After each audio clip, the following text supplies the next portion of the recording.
Well, we all know money doesn't grow on trees, but a farmer in Nebraska may have found where it does reside in the wild.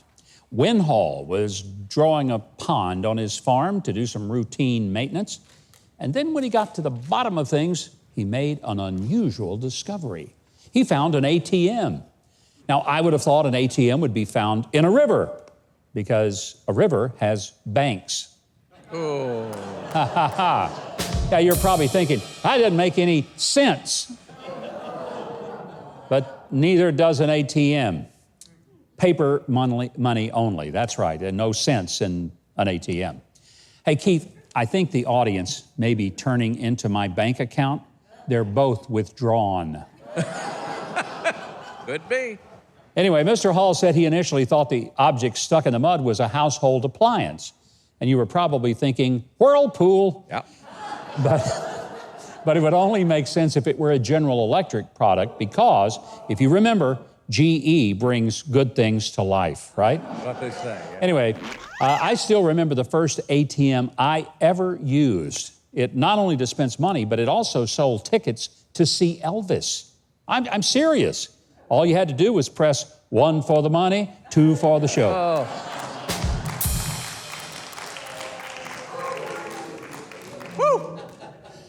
Well, the farmer contacted local authorities. They sent a team to haul it away. They did confirm that an ATM had recently been stolen in the area. And in a related story, a local bank in Oregon is opening an ATM built into a tree. And if it's successful, they might expand to other branches. Oh. I just read this stuff, you know. All right, when you give money to an animal welfare group, you want to know that it's being spent wisely, like on food and vet care and making sure that chickens don't have to read anything that triggers them. Well, that must be what PETA thinks, since they've been lobbying Caldwell, Idaho, to change the name of Chicken Dinner Road. There really is a road out there. It's called Chicken Dinner Road. Now, the legend is that during the Depression, a local farm wife convinced some officials to fix her road. And if they did, she would fix them one of her delicious chicken dinners. I guess PETA thinks it was harming tourism by chickens who might get their feathers ruffled by that road sign. You never know.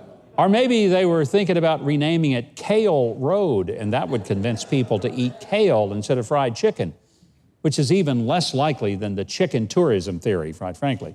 Well, the mayor refused, saying the name harkens back to a time when a chicken dinner was a big deal.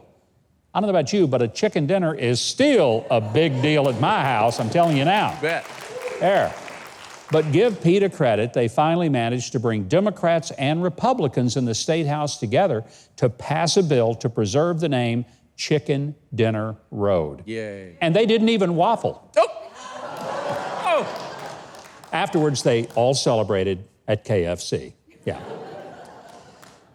All right, a Greek student was stuck in Scotland because of COVID restrictions and all the canceled flights. So he decided to find the fittest way home, Scotland to Greece by bicycle. Whoa. Cleon Papadimitriou, who is 20 years old, did a little research on the challenges. He bought a bike and took on the 2,175-mile two-wheel trip home. He set up an Instagram account and an app for people to follow his journey and offer support. He pedaled 35 to 75 miles every day across Europe to get home. Excuse me, Governor. Just Yeah. a minute. But, you know, when I was young, my sister and I were very competitive. One time I told her I could make a bicycle out of spaghetti. Really? You know what she did? No. Well, she laughed at me. Yeah. But the next day, you should have seen her face on the road when I passed her. Pasta. No, seriously, Governor. Yeah. You know, when I was a kid learning how to ride a bike, and this is a true story, you know what the hardest thing was? Do you know what the hardest thing was? What? The ground. And it was... Gravel was even worse. I bet neither of you know why bank tellers aren't allowed to ride bikes. Because they tend to lose their balance. Okay, let's get back to the ride across Europe. Maybe we should. Yeah, Cleon did have one break, taking a boat from Italy over to Greece, but he finished the journey cycling to Athens. And by the way, Cleon hopes that the trip inspired at least one more person to go out of their comfort zone and try something new, something big, like making art out of bicycle parts.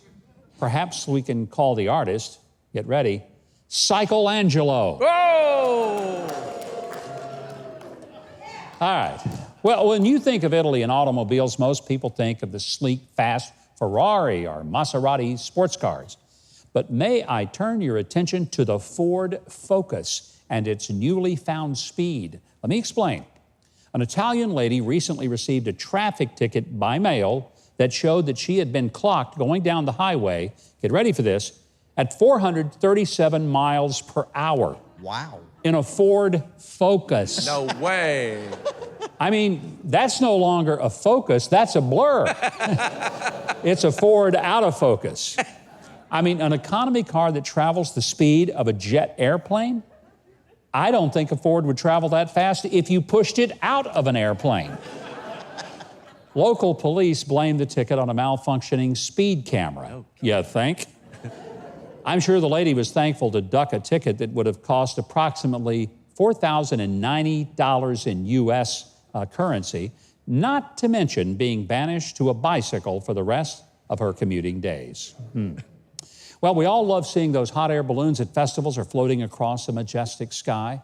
But a hot air balloon outside of Chicago caused a real fuss recently when it touched down in the middle of a suburban neighborhood. Residents of Lake in the Hills said that we looked out our window and here comes the hot air balloon right between the homes here. And when they were waving at us and we're waving like, well, this is awfully close, a homeowner told KVEO-TV, I'll bet having to land was a big letdown, all the passengers. Governor, yeah. Sorry to interrupt again, but speaking of balloons, a friend of mine once owned a balloon company, but he had to close it. You know why? No. He couldn't keep up with the cost of inflation. Oh, hey, that sounds like a bunch of hot air to me. Probably is. But I don't know if you know this, but one of my first jobs as a kid was in a helium balloon factory. Really? Yeah, but I eventually quit. You want to know why? Because I refused to be spoken to in that tone of voice. Wow. Yeah. The ground crew chief of the balloon said the emergency landing was conducted because a passenger had fainted. She was an elderly lady, probably in her 80s, and she just passed out, according to Perkins. Firefighters examined the woman. They said she was fine, and she declined to be transported to a hospital as a precaution. I'll say we're all glad everyone was safe and sound. But by the way, do you know what my definition of irony is? Oh, I'd love to hear it. Flying in a balloon while listening to pop music. Oh! You get that one? Pop music. Yeah, all right, I'll stop needling all of you viewers and I'll just move along. Okay, before we wrap things up, I wanted to salute all those who have been wearing their mask when unable to socially distance. And I want to offer special thanks to each and every person who has gone way beyond mere paper or cloth mask that we all wear each day. Like this pet lover whose cat was obviously down to its 9th life, right? Mm-hmm. There you go. I can't believe the cat ever allowed that to be done to the cat. Cats aren't usually cooperative. Or this gentleman who took his passion for customizing cars and took it to the grocery store. What about that? Yeah. Can you see that air filter on there? I think that's a great idea. What about this lady? I don't know if she was being extra cautious or if she just eaten all the cookies and couldn't get her head back out. So she just went with it. Then there's this gentleman. He couldn't find a mask to buy, so he jockeyed his way into line with a more brief approach to a mask. That can't. Hey, you never have to ask him the question, boxers or brief. You can just read it on his face, you know?